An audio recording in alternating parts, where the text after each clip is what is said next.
Why do people box? There is a nobility in it. Boxing is a metaphor for life. Everyone's fighting for something. To see Ali's career end, you were looking for somebody to step into that void. The Golden Boy, the perennial underdog. The Latin American Idol and Mr. Detroit.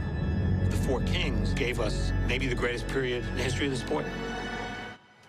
Tommy Hearns, Ray Leonard, Marvin Hagler, and Roberto Duran. For any boxing fan or even a passing sports fan, these names were huge in the sports and entertainment world of the 1980s. A new 4-part documentary series on Showtime looks at the unique style of each of these fighters that made for some legendary fights in one of the golden eras of the sport.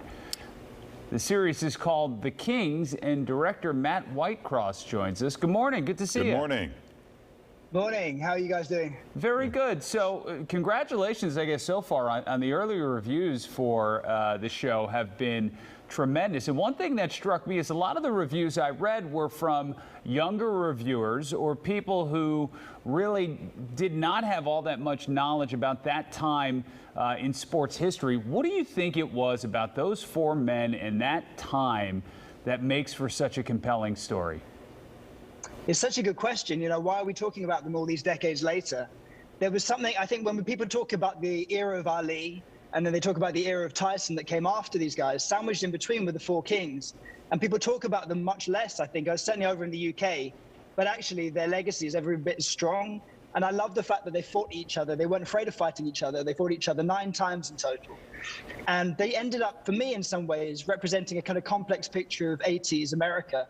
So that's what we wanted to try and do. And we certainly, in the way you're describing, wanted to try and spread this message to a new generation. Because I think in some ways, their stories have been forgotten in a way that Ali and Tyson haven't. Yeah, they represented different elements of society in the 80s in their own way. Can you talk about that?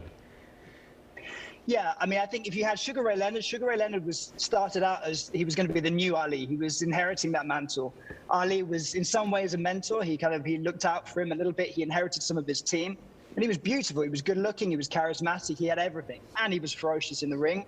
So that was his package. Then you had, but I suppose he'd taken the politics out of what Ali had done. He saw what had happened to Ali, and that was a warning in some ways.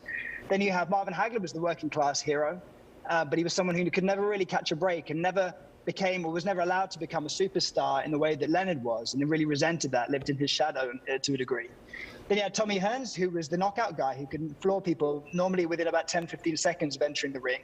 He was incredible, and he ended up representing Detroit to a degree. And then Roberto Duran was this phenomenal fighter from Latin America, from Panama, who ended up representing the hopes of the Latin American people, and in a lot of ways kind of saw himself in opposition to the other 3, opposition to America. You didn't have any shortage of interviews based on archival footage, but I know you talked to, it was Duran and Hearns. You weren't able to get Ray and Hagler for recent interviews. And I read something interesting about how there was this whole tap dance you had to do that you couldn't ask one before the other. Or walk me through that whole process and how close you came to getting those 2 guys.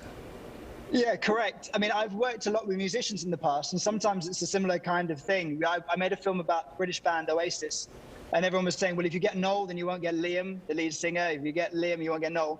So, you know, there's always an element of politics that enters into documentary making. And I think, you know, from my point of view, you have to enter into it with a degree of humility. It's like, I don't have a God-given right to tell anyone's story. You know, you're asking them if you can somehow participate in it.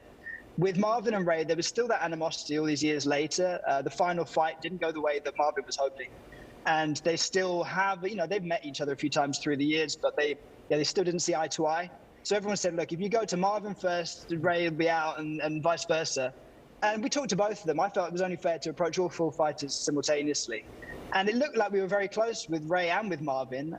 With Ray, you know, we'd booked tickets to go out there, and then, you know, the pandemic hit, and then I think he changed his mind along the way. Luckily, we had so much archive, it wasn't really an issue.